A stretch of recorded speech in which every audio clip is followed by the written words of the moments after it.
আসসালামু আলাইকুম। আমি 1/4/2024 তারিখে ঢাকা আসার জন্য বাংলাদেশ রেলওয়ের সুন্দরবন এক্সপ্রেসের টিকিট কাটার জন্য আমার ভাইকে বলি, যেহেতু আমার ভাইয়ের অ্যাকাউন্ট রয়েছে।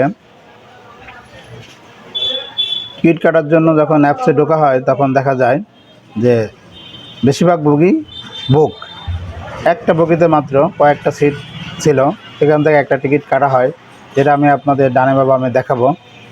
তারপরে আমি যখন ট্রেনে উঠি তখন দেখি যে প্রত্যেকটা বগিতে ফাঁকা।